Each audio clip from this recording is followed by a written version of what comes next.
Breaking overnight news now. A man recovering in the hospital this morning after he was shot in Westchester. Police say two people were standing outside an apartment complex off of Crestland Court when one of them pulled out a gun and shot the other. The suspect then fled on foot. Police are now looking for that person. The victim, we're being told, is in stable condition this morning. And they're accused of injecting a husband and father with heroin until he died. Now, 8 months later, they're all in jail. Sarah Isaac, Samantha Forbes, and Catherine Campbell indicted yesterday in the February death of Richard Root. The Root's family tells only Not on Your Side's Evan Millward they finally feel vindicated with yesterday's indictments, but it doesn't eliminate the pain from losing him. I've got two daughters now that are pregnant. This one's getting married. He's not going to see his grandkids. He's not going to walk her down the aisle. Major milestones, but someone's missing. Richard Root died suddenly in February. We knew something wasn't right. You know, he had groceries in the car. He was coming home. Wife Danielle and Root's three daughters learn it's a heroin overdose. He died with family friends around him, friends who would come to cookouts at Root's home. So, you know, I had absolutely no idea that something like that was going to happen. And no idea Root would do heroin. Now Sarah Isaac, Catherine Campbell, and Samantha Forbes are in jail, accused of having a role in his death or stealing from him after the fact. Yeah. But in his home, Richard Root's family would rather remember how he made them feel. Couldn't sit still for more than 5 minutes. Liked aggravating his children. If I had a question about anything, it could be something he didn't even know the answer to. I could call him everything. Despite the laughs, this is still hard even now. Actually, it never got easier. I miss waking up every day and seeing him. The hardest is probably not hearing him sing. Richard Root isn't the picture of a heroin addict. We know there's no stereotype. Richard proves it again. Said it's everywhere, and it's sad because it can take anybody. In Bethel, Rough. I'm Evan Millward, 9 on your side.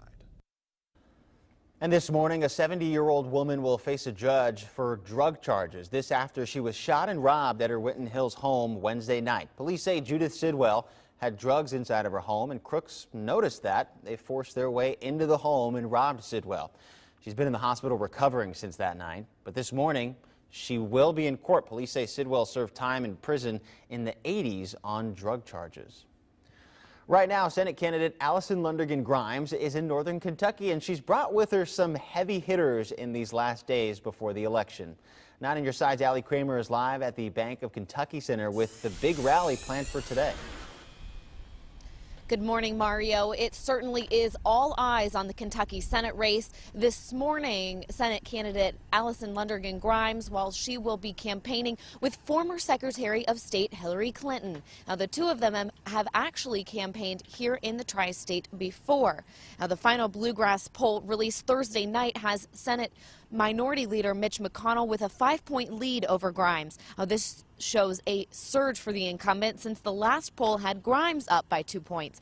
But the Grimes campaign responded, saying its internal polling showed that the race is actually dead even. Now, Senator McConnell spoke in Covington on Thursday about having a target on his back since he is, again, the minority leader. He called his race with Grimes the biggest race in the country. Now, the rally this morning is expected to get underway about 10 o'clock, and McConnell, well, he will be back in the tri-state over at CVG campaigning again on Monday. Of course, we will continue to bring you coverage throughout the day. Reporting live this morning from the Bank of Kentucky, Allie Kramer, 9 on Your Side.